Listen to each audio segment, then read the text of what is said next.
Quise hacer el anuncio que seguro algunos de ustedes vieron, hablando acerca de la importancia de esta segunda convicción. Les cuento lo lindo que es la palabra de Dios, lo que es lo hermoso de estar en la palabra. Llevo tanto tiempo y había enseñado esto muchísimos años atrás, y entonces ahora al volver a tomar las notas que ya tenía, me encuentro con que hay más luz, obviamente. Y me emocioné tanto que quise pedir la cooperación de ustedes, que quise pedir al Señor que nos diera la dicha de que algunos se sientan inclinados a escuchar. Porque esta convicción, que es mi convicción, pero como he dicho, son convicciones bíblicas. Por lo tanto, no solo pueden, sino que deberían de ser las convicciones de todo cristiano. La primera fue: Dios es bueno, siempre es bueno. Aun cuando las circunstancias se miren tan adversas y tan en contra de nosotros, Dios es bueno. Nunca cuestionar de la bondad y la misericordia de Dios. Esos conceptos de que se sienten enojados con Dios, que esto y que lo otro, y perdonen que yo no sea condescendiente con los que así actúan. ¿Por qué? Porque ¿cómo es posible que la criatura le pueda reclamar al Creador? ¿Cómo es posible que los que estamos condenados al infierno porque nos lo hemos ganado cum laude, ahí sí que con 100% de puntos, que merecemos el infierno y se nos extiende la misericordia y la dicha de ser llamados hijos de Dios y poder llamarle Abba, Padre, puedan decir estoy enojado con Dios o porque Dios no me oyó? No, Dios siempre es bueno. Cuando nos confundimos, cuando sentimos que algo no está bien con Dios o lo que sea, el error está en nosotros.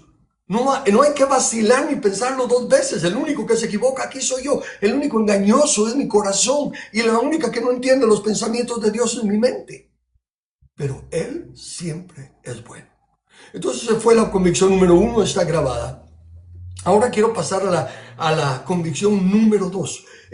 Las bases, las repito, para los que no oyeron las bases, es Hebreos capítulo 12, versículo 1, dice: es pues la fe, sin fe nadie podrá agradar a Dios. Es pues la fe, la certeza de lo que se espera, la convicción de lo que no se ve. En el idioma original de la Biblia, en el griego, esta palabra convicción dice que significa prueba, evidencia.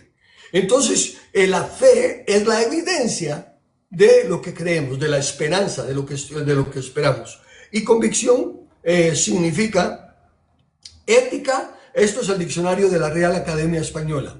Ética o política a la que uno está fuertemente adherido. O sea, estoy pegado a estas verdades de las palabras de Dios y bajo nada, hasta que la muerte me separe, no, pues puedo desligarme de estas convicciones. La convicción es esa fuerza por la cual uno se adhiere a la esperanza, a lo que se espera y que aún no se ve. Esa convicción de que Dios es bueno me llevó a la segunda convicción. Entonces, si Dios es bueno, ¿cómo hago, amado Padre, para mostrarte mi fe y para mostrarte mi amor? Y en el estudio de la palabra, eso me llevó a este versículo que voy a compartir con ustedes, que es tan hermoso, y por eso quería que lo vieran conmigo. Le llamo: la forma de mostrar fe y amor a Dios es estando bajo autoridad. Usted dirá, ¿qué tiene que ver eso con la fe y el amor a Dios? Se va a dar cuenta que eso es lo que en realidad desde el principio Dios pedía. Solo que recuérdese que Génesis es el libro de la semilla, de las primicias. Ahí todo está en esencia. Y luego a lo largo de la Biblia se va desarrollando. Pero, ¿qué fue lo único que Dios le pidió al hombre? Fue la regla aquella de no quieras decidir tú por ti mismo lo que es bueno y lo que es malo. Cuando le dijo que no participara del árbol del fruto del conocimiento del bien y del mal, le estaba diciendo no quieras tú decidir qué es bueno y qué es malo. En otras palabras, se lo voy a poner ahora ya más ampliado conforme la luz va viniendo del evangelio a nuestra vida. Es como que Dios le está diciendo no quieras ser señor de tu vida. Porque cuando yo escojo lo que es bueno y lo que es malo, soy yo el que estoy gobernando. Soy yo el Señor. Ahí no se supone pues que tenemos libre albedrío. Que sí. Definitivamente, en ese aspecto, Dios no nos quita nuestro libre albedrío. Cuando nacemos de nuevo, no se quitó el libre albedrío. Seguimos. Pero al menos ya sabemos lo que Él ha dicho en su palabra que es bueno. Y si en realidad lo amamos a Él, queremos obedecerle a Él, vamos a hacer lo que dice su palabra, que es bueno. El punto está cuando nosotros decidimos reinterpretar las escrituras y decir, bueno, eso era de aquellos tiempos, pero ahora ya no. La palabra de Dios es la misma para siempre permanece tu palabra. La palabra no cambia. Así que nos robamos a nosotros mismos cuando estamos tratando de actualizar la Biblia. La Biblia es el libro más actualizado que existe. Ya lo he dicho varias veces y lo repito. El libro que se escribió ayer ya es un día viejo. La Biblia sigue siendo actual. Si oyeres hoy su voz, es el único libro que dice hoy todo el tiempo, porque es la palabra eterna de Dios. Bueno, quiero entrar al texto bíblico y les suplico, abra su corazón, abra su entendimiento. No se fije que soy yo, porque yo sé que a algunos no les caigo bien y tienen todo el derecho de que no les caiga bien. Al fin y al cabo no estoy en una competencia de caer bien. Pero quiero que por favor escuchen mi palabra. Recuérdese. Un burro le habló a Balaam. Así que considéreme un burro si quiere y préstele atención a la palabra. Y oigámosla y leámosla, como ya he aprendido de don Samuel Berberian, a leerla en español usando nuestro raciocinio y respetando la gramática. Me refiero ahora al texto de Mateo, capítulo, déjame bajar aquí, 8, versículos 5 al 10. Entrando Jesús en Capernaum, vino a él un centurión, rogándole y diciendo, Señor, mi criado está postrado en casa, paralítico, gravemente atormentado. Y Jesús le dijo, yo iré y le sanaré. Respondió el centurión y dijo, Señor, no soy digno que entres bajo mi techo. Solamente di la palabra y mi criado sanará, porque también yo soy hombre bajo autoridad y tengo bajo mis órdenes soldados. Y digo a este, ve y va, y al otro, ven y viene, y a mi siervo, haz esto y lo hace. Al oírlo Jesús se maravilló y dijo a los que le seguían, de cierto os digo que ni aún en Israel he hallado tanta fe. Eso fue lo que llamó primeramente mi atención años atrás cuando llegué a esta convicción, que hubo algo que maravillaba a Jesús. Y yo dije, nunca voy a llegar a esa condición, pero quisiera saber, Señor, ¿por qué te maravillaste? Que este hombre reconociera tu poder, todos lo reconocían. Todos habían oído que tú sanas enfermos, levantas muertos, le has visto a los ciegos, caminas sobre el agua. Entonces, eso no es la razón. Tiene que haber otra cosa. Amado Espíritu Santo, ayúdame a entender. Y bueno, pues gracias a Dios, en aquel entonces obtuve suficiente luz para decidir que esta era mi segunda convicción. Ahora ya tengo más luz. Por lo tanto, voy a regresar a leerle y ahora quiero llamar su atención a algo que muchas veces se pasa por alto por la sencilla razón de que no tenemos la diligencia de tomar la suma de su palabra, el consejo de toda la palabra, el contexto de toda la palabra. Dice aquí, si lo leemos como lo acabo de leer, óigame, yo leyendo en español, dice aquí que un centurión vino a Jesús y le dijo, Señor, sana de mi enfermo, mi siervo está enfermo, sánalo. O sea, aquí dice Mateo que el centurión le está hablando a Jesús y Jesús le contesta, yo iré y lo sanaré. Y el centurión le dice, no necesito que vengas. Pero fíjese, el punto está que tenemos algunas cosas que notar. Se recuerda de que una de las reglas de la gramática es ver lo que significan las palabras en el idioma original, en el tiempo en que se dijo y a quién se dijo, cómo lo dijeron, etc. Tomar lo que está allí. Y lo que tenemos aquí es el Evangelio de Mateo. Mateo es un judío. Mateo conoce todas las reglas, todas las palabras de los judíos, todas las costumbres. Por lo tanto, él habla sin explicarle a los que no somos judíos nada. Entonces leemos esto y si me hubieran preguntado a mí, yo levanto la mano y juro por la santa palabra de Dios y todo lo demás, que ahí dice que un centurión llegó a hablar con Jesús y Jesús le contestó. Pero ahora lo voy a llevar a la versión de Lucas.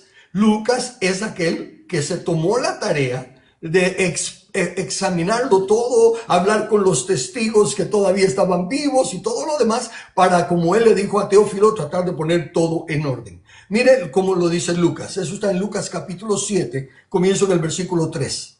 Cuando el centurión oyó hablar de Jesús, le envió a unos ancianos de los judíos, rogándole que viniese y sanase a su siervo. ¿Ven? Esta es la versión original.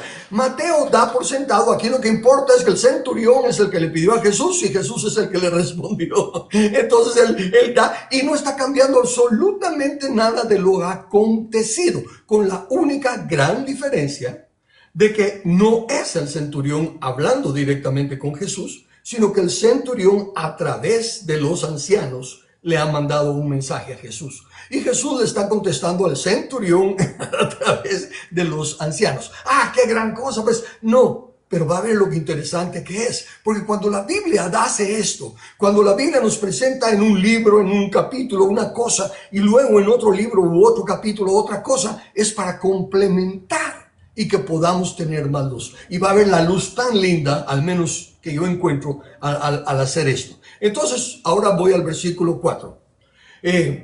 Y ellos vinieron a Jesús, los ancianos que vienen en nombre del centurión, y ellos vinieron a Jesús y le rogaron con solicitud, diciéndole: es digno que le concedas esto, porque ama a nuestra nación y nos edificó una sinagoga. Y Jesús fue con ellos. Ahí está diferente. Jesús fue con ellos. Pero cuando ya no estaban lejos de la casa, el centurión envió a unos amigos, diciéndole: Señor, no te molestes, pues no soy digno que entres bajo mi techo, por lo que ni aún me tuve por digno de venir a ti. Pero di la palabra y mi siervo será sano. ¿Se da cuenta cuánto nos habla de este centurión al darnos cuenta que él, y recuérdese una cosa, él es un centurión, es un militar de rango, de altura, y es del país conquistador, es de Roma, y le está hablando a un judío, a uno del pueblo conquistado, pero no está tomando la actitud de un vencedor sobre un esclavo. Está extendiéndole una dignidad tan tremenda a Jesús. Y ahora le digo por qué es esto importante. Porque él entiende la autoridad. Él es un soldado que comprende la autoridad y respeta los rangos. Ya oyó, se recuerda que en Lucas nos dice que cuando oyó el centurión lo que Jesús hacía, ya oyó, este personaje tiene autoridad sobre las enfermedades, tiene autoridad aún sobre el agua, aún resucita muertos. Ese es un personaje especial.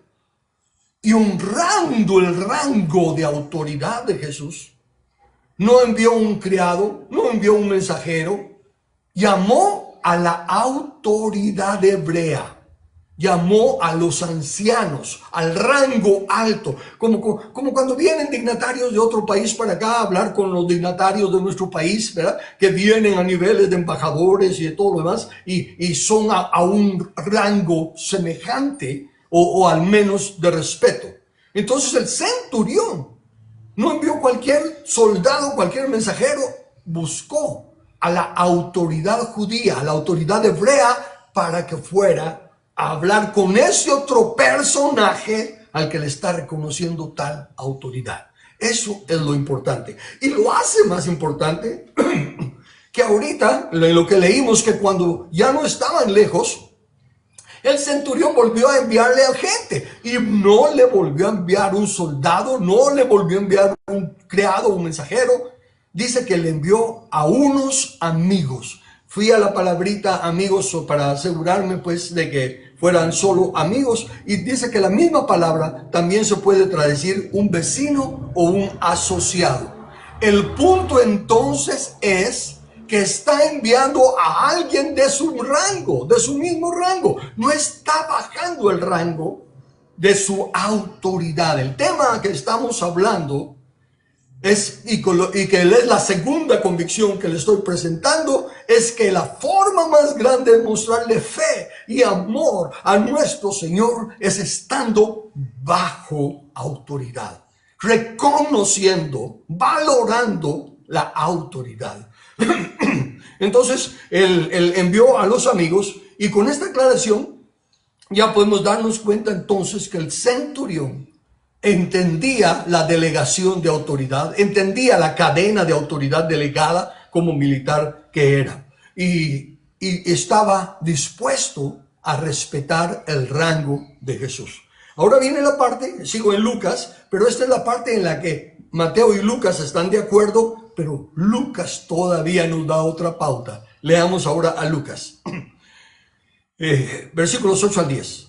Le dijo el centurión: porque también yo soy hombre puesto bajo autoridad, y tengo soldado bajo mis órdenes, y digo a este ve y va, y al otro ven y viene, y a mi siervo hace esto y lo hace. Al oír esto, Jesús se maravilló de él, y volviéndose dijo a la gente que le seguía: os digo que ni aún en Israel he hallado tanta fe. Y al regresar a casa, los que habían sido enviados hallaron sano al siervo que había estado enfermo.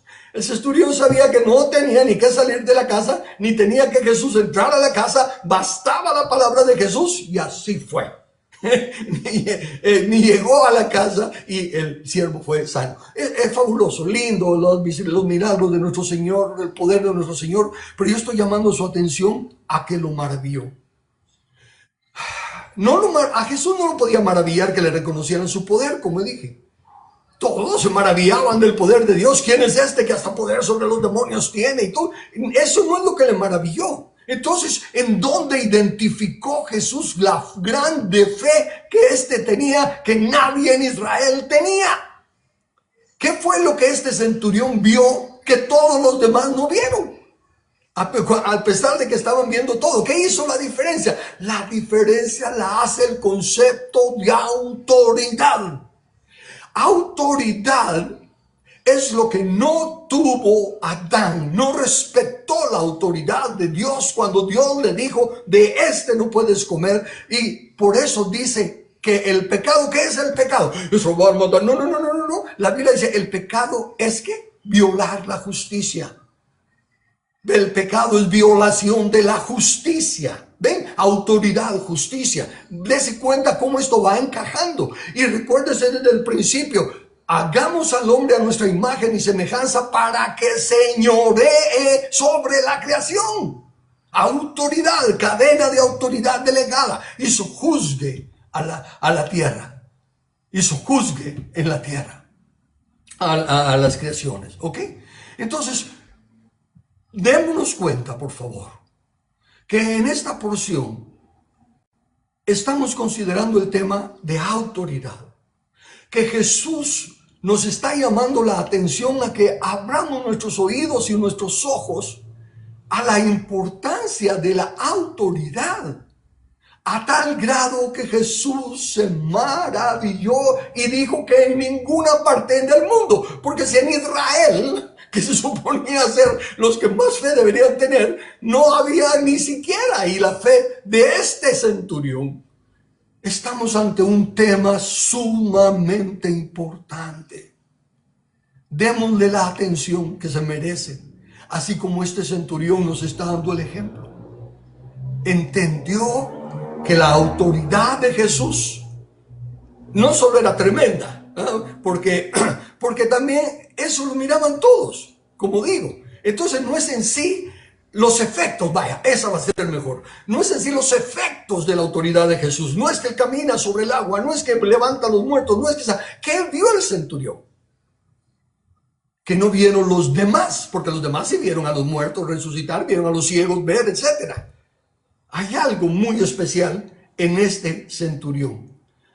Y aquí es donde viene lo lindo de leer en español.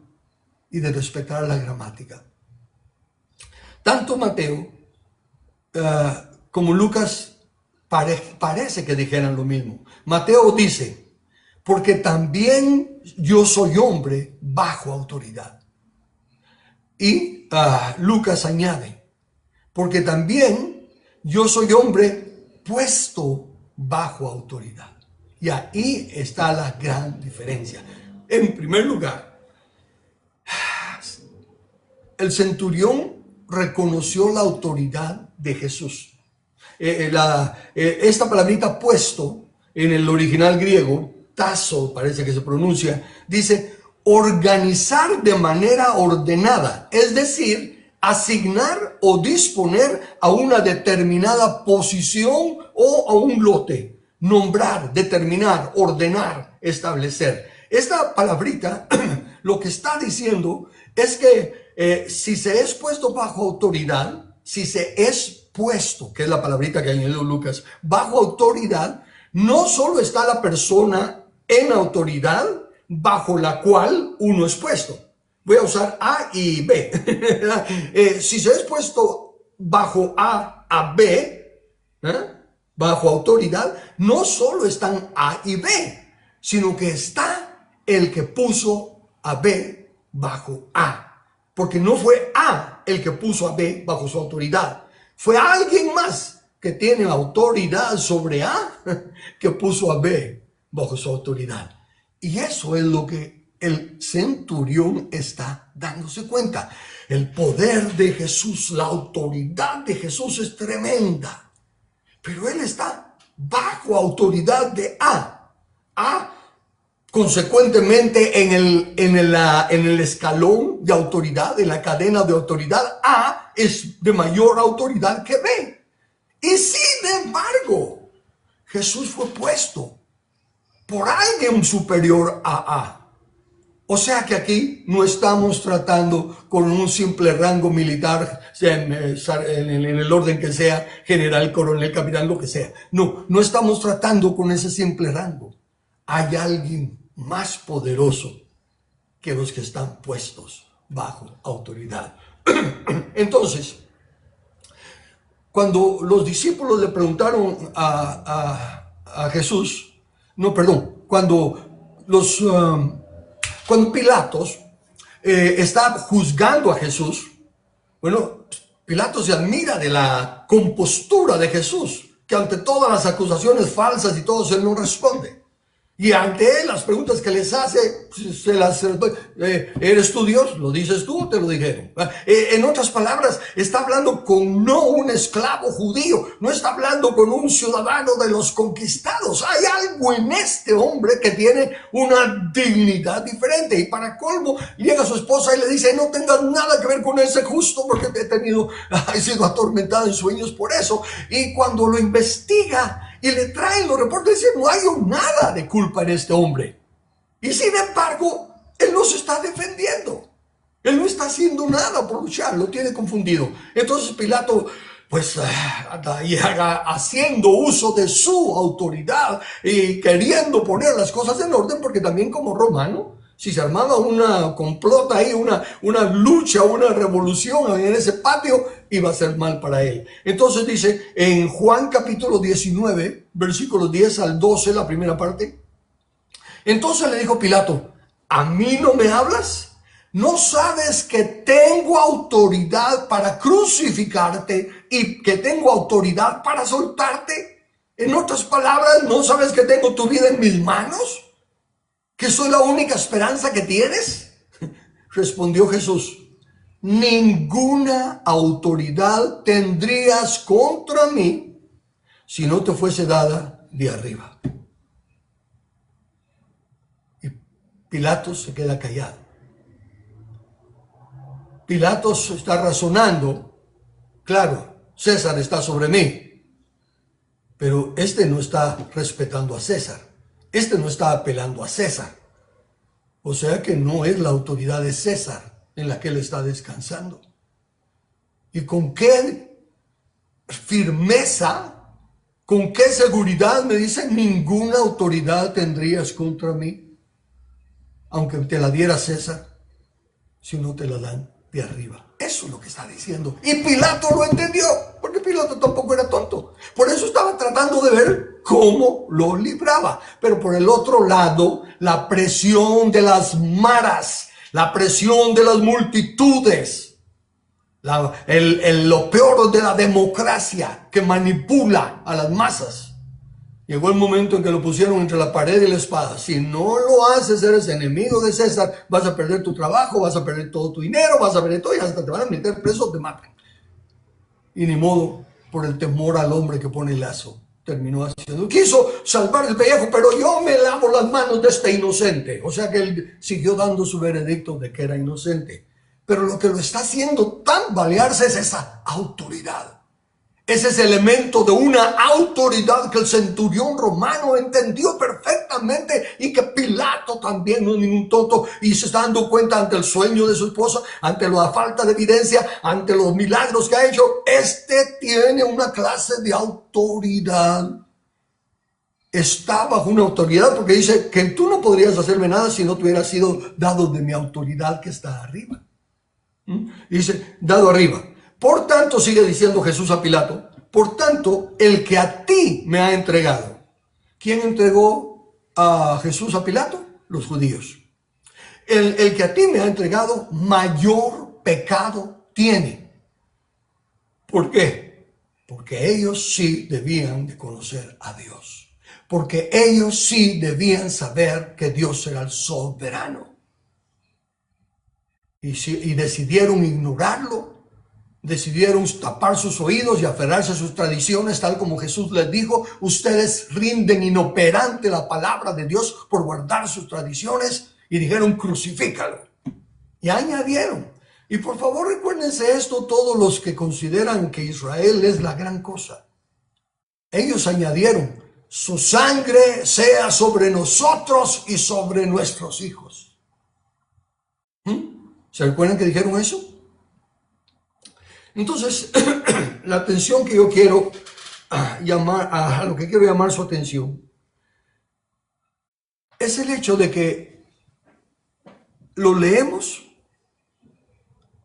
y lo entendemos porque está en nuestro idioma, pero las circunstancias, las apariencias, el engaño del enemigo, tantas cosas,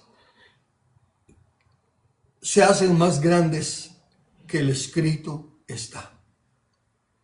Y pasa lo mismo que pasó con Israel. Aunque tenían el escrito está, crucificaron a Jesús. Pasa lo mismo que con Pilato, que aunque tenía el escrito está, en el sentido de que sabía que era inocente conforme a la ley romana, pero también por las tradiciones y el temor al hombre, ordenó crucificarle. El único que nos muestra un ejemplo tan especial es este centurión.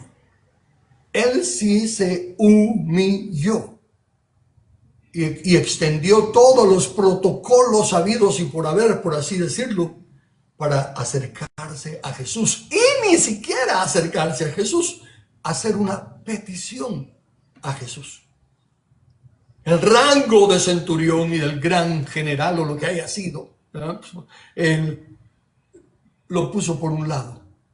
Entendió el poder de la autoridad delegada a Jesús. Lo que hizo la diferencia, que fue lo que maravilló a Jesús, está en esa palabrita que tanto Mateo como Lucas la dicen.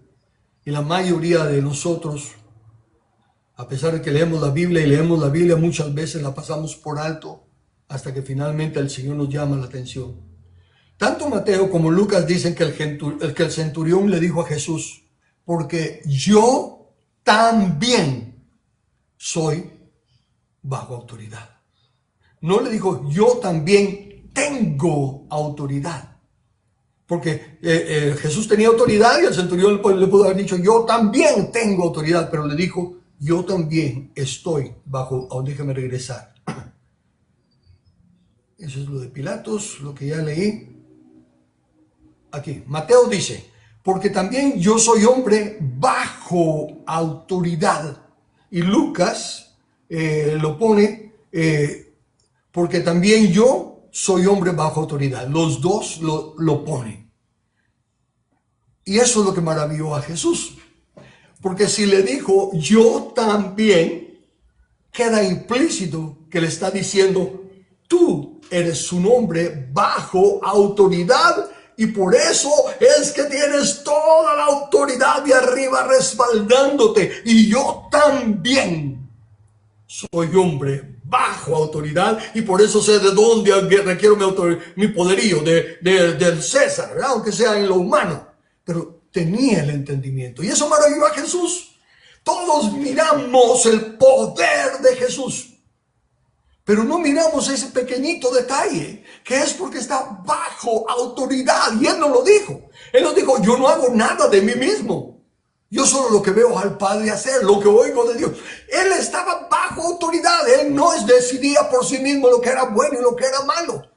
Por eso Él no decidió no ir a sanar a Lázaro cuando estaba enfermo, y todos diríamos, hay que sanarlo. Si sanó a los otros y tiene poder para sanar, ¿por qué no a su amigo que le es tan servicial, que lo recibe en casa y todo? Hay que sanarlo, ¿no? Pero el Padre dice que no.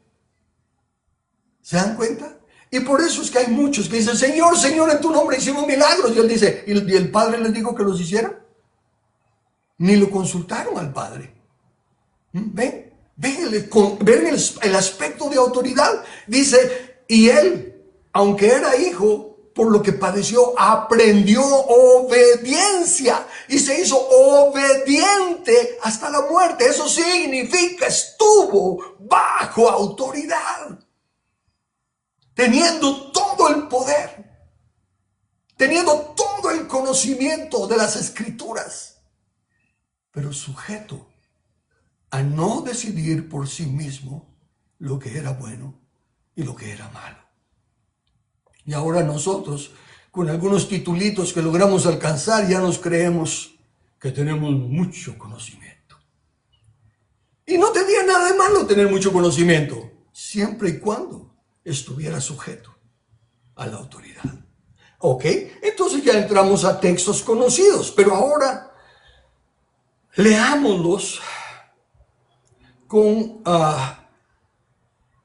bueno, déjeme leer uno antes de llegar al que voy a llegar. Este también es conocido, pero no de ahora, con la luz que estamos recibiendo.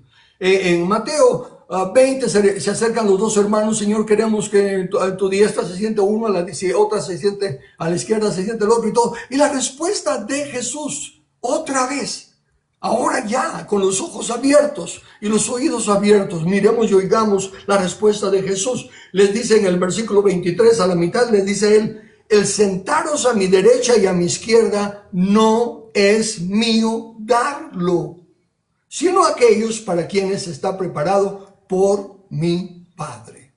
Yo soy hombre bajo autoridad. Muy bien, ahora lleguemos al texto, al famoso que ya se lo saben de memoria, pero yo lo quiero leer otra vez y que lo analicemos. Romanos 13, versículos 1 y 2. Sométase, paremos ahí, sométase. No que lo sometan. Dios nos está diciendo a cada uno de nosotros que voluntariamente nos sometamos, no que nos tengan que someter. Sométase. Estamos dispuestos nosotros a obedecer a la suprema autoridad, el único que tiene autoridad, porque toda autoridad está en Él. Y Él está diciendo, sométanse. Tomemos esa palabra muy a pecho, porque hay tantas jerarquías en las denominaciones, hay tantos grandes y tantos están en la cima. Siempre la pirámide esa de que hasta arriba está el más grande, el traidito y todo lo demás, eso ya no debe de existir.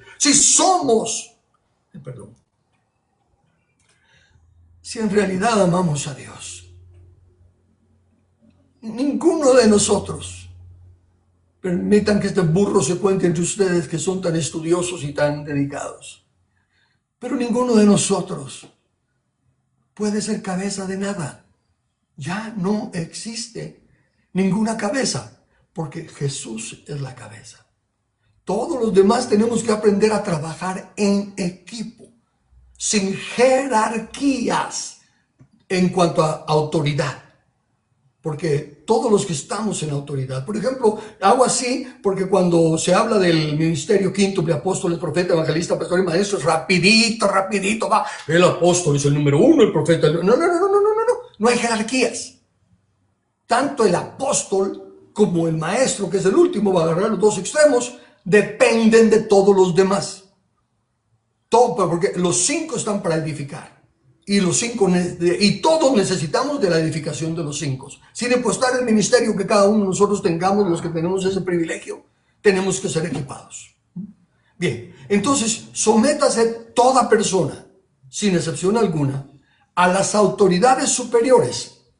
Ok, aquí cuando ya pone autoridades superiores, nos está dejando ver una escalera de jerarquía, ¿verdad? Si yo soy, usemos el ejército en lo poquito que sé, si yo soy soldado, tengo que buscar al sargento. Yo me someto al sargento, porque esa es mi autoridad superior. Y si ahí me corrigen los del ejército, porque yo no sé, pero si, y entonces el sargento se sujetará a quién, a un teniente, y el teniente, cada quien busca el rango superior para someterse al rango superior. Fíjese que Dios nos está diciendo eso.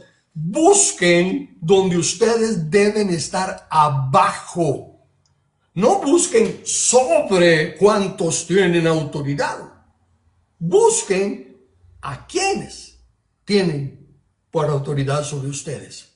Nos está llamando la atención precisamente a la subordinación, que de hecho esa sería la palabra adecuada. Subordinaos los unos a los otros.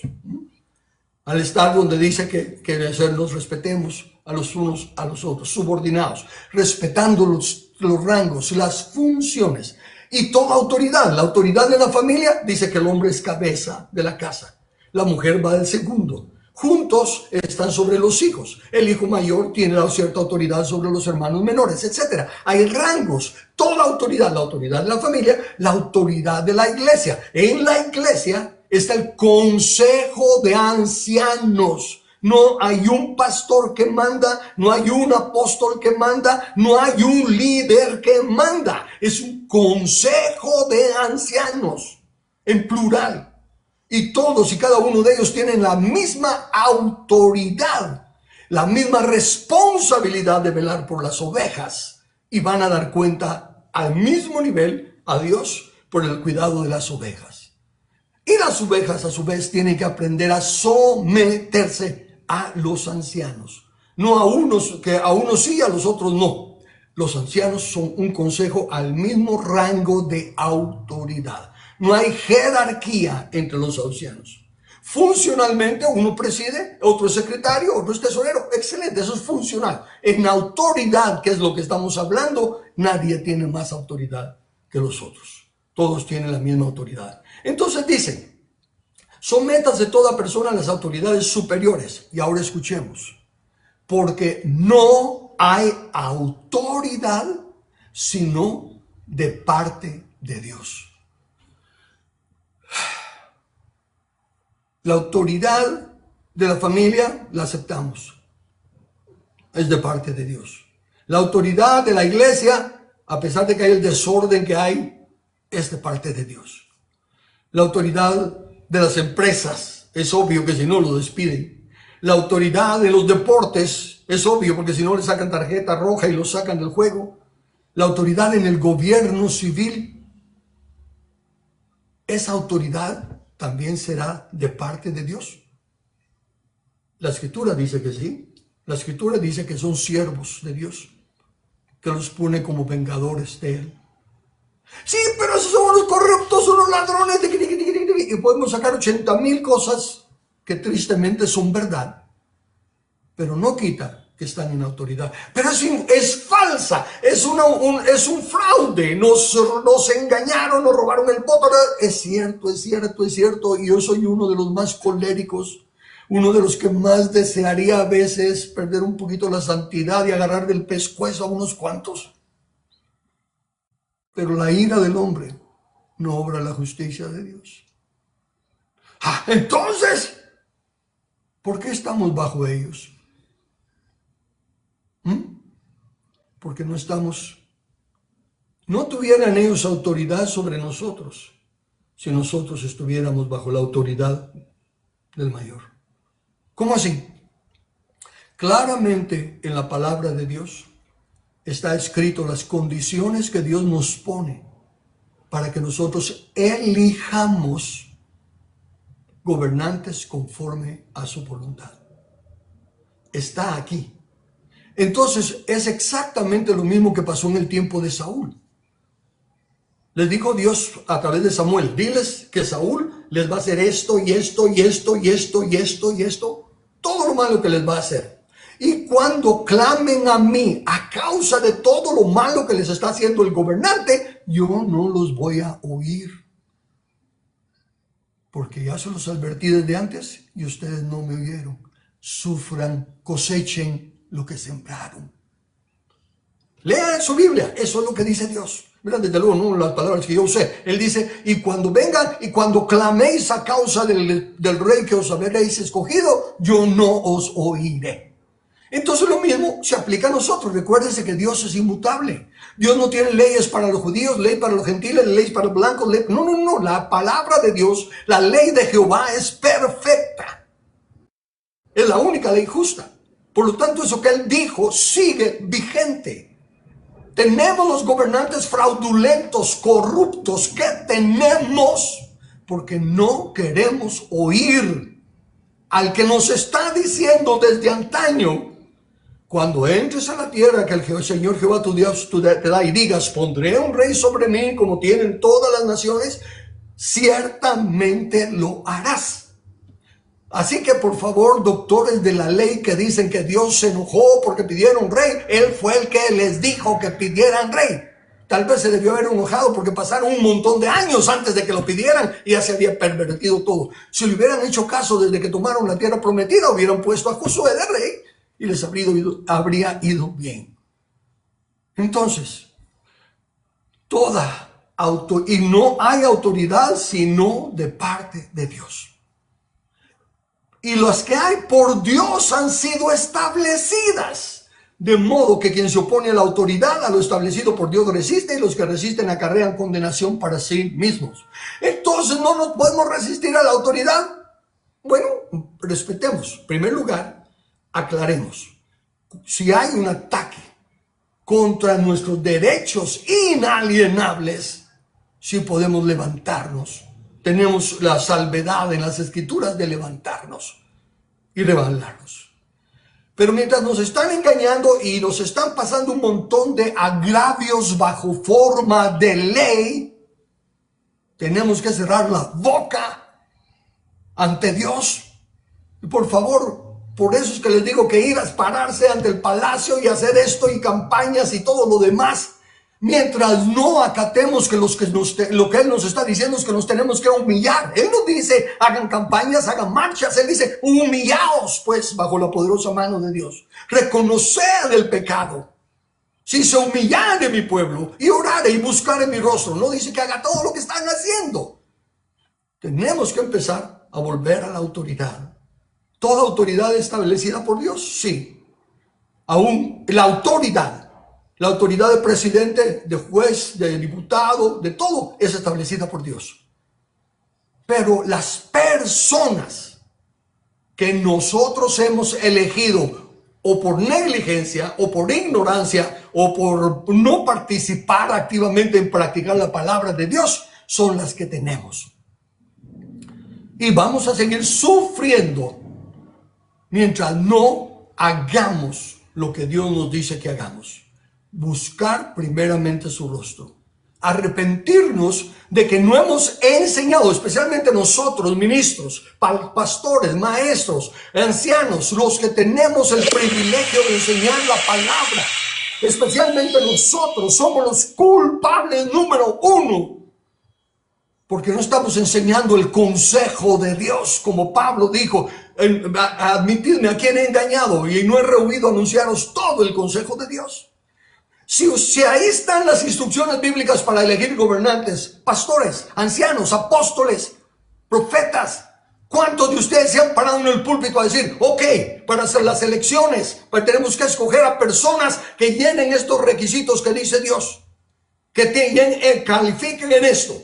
No podemos votar por nadie, aunque sea un hermano evangélico, aunque sea lo que sea, si no llena estos requisitos. Por eso es que tenemos la calidad de liderazgo espiritual que tenemos.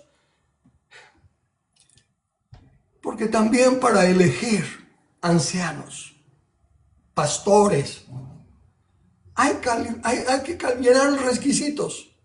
Eso ni se conocen. Hay muchos de ustedes, hermanos, pastores, tal vez con su corazón totalmente entregado a Dios, tal vez con todo el sincero deseo de predicar la palabra de Dios, pero no se han autoexaminado acerca de los requisitos que pone la palabra de Dios. Y no son requisitos de ir al seminario y aprender teología, no. Son requisitos de carácter. Son requisitos de tener la casa en orden, de educar bien a nuestros hijos, de respetar a nuestra esposa como ayuda idónea. No somos iguales en el ministerio. La esposa del pastor no es pastora, al igual que la esposa del doctor no es doctora, que al igual la esposa del general no es generala. No estamos respetando la autoridad. No estamos respetando la autoridad establecida por Dios. Razone usted. Usted tiene una mente más calmada que la mía, perdón por eso. Pero razone, si toda autoridad es establecida por Dios, si Él en su palabra, su manual, pone los requisitos y las condiciones que se tienen que llenar para ser un anciano, para ser un gobernante de la nación, ¿qué importa lo que diga nuestro corazón? Yo puedo amar a Dios con todo mi corazón, pero eso no quita que mi corazón siga siendo engañoso. Y si no acata la palabra de Dios, mi amor es falso. Porque precisamente, ¿por qué es esa segunda convicción de amar a Dios?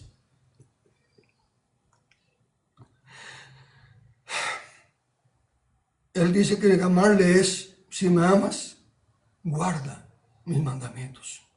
Entonces yo puedo ser usado por Dios en señales, prodigios, tantas cosas. Pero si no obedezco la autoridad, esté haciendo lo que esté haciendo, no estoy obedeciendo a Dios. No estoy respetando la autoridad de Dios. Así que esta convicción que me enseña el centurión dice que tenemos que enfocarnos en la autoridad, y voy a tratar de aterrizar ya. Pero por favor, atesore lo que acabo de decir y note esto. Fíjese pues, ahora voy a Efesios capítulo 3, versículos 10 y 11. Dice, para que la multiforme sabiduría de Dios, y voy a hacer otro paréntesis aquí, como estamos hablando de autoridad, como estamos hablando de elegir gobernantes, y me voy a quedar en el gobierno civil, lo de la iglesia lo podemos tratar en otro día y la familia también, pero ahorita en el gobierno civil, porque estamos hablando del centurión, de Pilatos, del César, dice aquí, para que la multiforme sabiduría de Dios, multiforme, muchas formas, pero es la sabiduría de Dios. Ahora, ¿a qué se refiere políticamente hablando, gubernamentalmente hablando de la sabiduría? Y aquí hago un paréntesis solo para que veamos otra vez lo que les digo, la suma de tu palabra.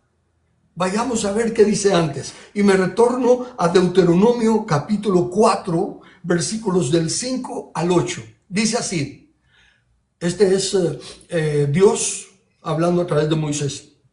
Mirad, yo os he enseñado estatutos y decretos, como Jehová mi Dios me mandó, para que hagáis así en medio de la tierra en la cual entráis para tomar posesión de ella. Guardadlos pues y ponedlos por obra, porque esta, ¿cuál es esta?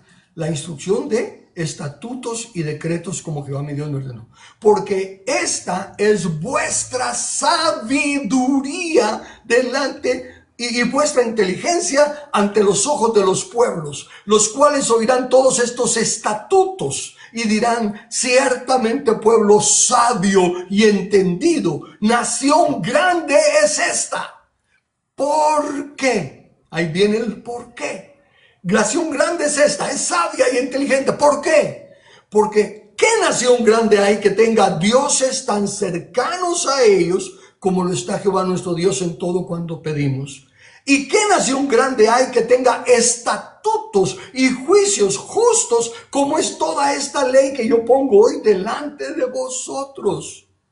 Entonces, si tenemos este contexto bíblico histórico, ¿cómo debemos de entender ahora? Regreso a la lectura de Hebreos, perdón, de ¿cuál era? De Timoteo, de Efesios 3, 10 al 11. Para que la multiforme sabiduría de Dios sea ahora, me lo salté, para que la multiforme sabiduría de Dios sea ahora dada a conocer. Ok, la multiforme sabiduría de Dios, ¿cuál es? Estatutos, leyes, la ley justa de Dios, o sea, la ley de Dios. Para que esa multiforme sabiduría de Dios sea ahora dada a conocer por medio de la iglesia. Por favor, lea esa porción. Por favor, lea Timoteo. Lea, dice que por medio de la iglesia. Es la iglesia la que lo tiene que enseñar. ¿Y a quién? A los principados y potestades en los lugares celestiales. Principados y potestades, amados hermanos, no se refieren en ninguna parte del Nuevo Testamento que se usan esas palabras a demonios. Cuando hablan de que los enemigos de Dios son demonios, no. Los enemigos de Dios, principados, potestades, huestes de maldad en las regiones celestes, nunca mencionan la palabra demonio. Son personas en autoridad. Por eso está diciendo que la sabiduría de Dios, que son las leyes, se les deben enseñar. La iglesia las debe enseñar a los gobernantes en los lugares celestiales, y sigue diciendo: conforme al propósito eterno que hizo en Cristo Jesús nuestro Señor. Esto no es del Antiguo Testamento, como erróneamente se ha llamado. El propósito eterno de Dios es que se enseñe a los gobernantes la multiforme sabiduría de Dios, que es su palabra. Y solo quiero decir entonces, en 8 veces en la Biblia está el texto de: siéntate a mi diestra hasta que ponga a tus enemigos por estrado de tus pies. Sabemos que cuando Jesús ascendió a los cielos, el Padre le dijo: pídeme y te daré las naciones por herencia y la tierra por posesión tuya. Las naciones son de Jesús, son herencia de Jesús. Él ya es el heredero. Y note cómo termina esas 8 veces en Hebreos capítulo 10, versículos 12 y 13. Escuche por favor en español. Pero Cristo, habiendo ofrecido una vez para siempre un solo sacrificio por los pecados, se ha sentado a la diestra de Dios. De ahí en adelante, esperando hasta que sus enemigos sean puestos por estrado de sus pies. Amados hermanos, 8 veces dice que Jesús está sentado, esperando, no por una señal, no porque se cumplan esto y por lo otro, de que terremotos y todo lo que se le llama falsamente señales, sino que está esperando hasta que sus enemigos sean puestos por estrado de sus pies. Y por eso le dijo a su iglesia: las puertas del Hades, que son los enemigos, no prevalecerán sobre la iglesia. Es la iglesia la que le tiene que enseñar a los gobernantes la ley de Dios, y somos los mayordomos de la propiedad de Jesús. Si Guatemala es de Jesús, los mayordomos no estamos cuidando el campo de Jesús. Estamos dejando que invasores lo hagan pedazos, siembren droga y tanta maldad, porque somos malos mayordomos. Que si el Señor viniese ahorita nos encontraría con malos mayordomos que hemos descuidado su propiedad. Y una última cosa. En el texto de cuando les dice, esta será vuestra sabiduría, les dice, porque qué nación grande hay que tenga dioses tan cercanos a ella como está Jehová nuestro Dios a nosotros. Y qué nación grande hay que tenga leyes y estatutos tan justos como esta ley de nosotros. Cuando se hizo esa pregunta y por muchos siglos la respuesta era ninguna. Y tristemente la mayoría piensa que la respuesta sigue siendo ninguna, pero la respuesta es que sí. Hoy sí ya hay una nación que tiene Dios más cercano que lo que tiene Israel, porque en Él vivimos y nos movemos y tenemos nuestro existir. Y hay una nación que tiene más que la ley que tuvo Israel, porque la ley por medio de Moisés fue dada, pero la gracia y la verdad vinieron por medio de Jesucristo. La iglesia es esa nación más grande, pero que está desechando la autoridad de la palabra de Dios y la autoridad del rey, privándole de venir a tomar posesión justa de su reino. Que Dios en su misericordia abra nuestros ojos y podamos comprender por qué lo he hecho mi convicción. La forma más grande de mostrarle mi fe y mi amor a Dios es reconociendo que toda autoridad viene de Él y sometiéndome a ella. Porque si le amo, guardo sus mandamientos. Amén.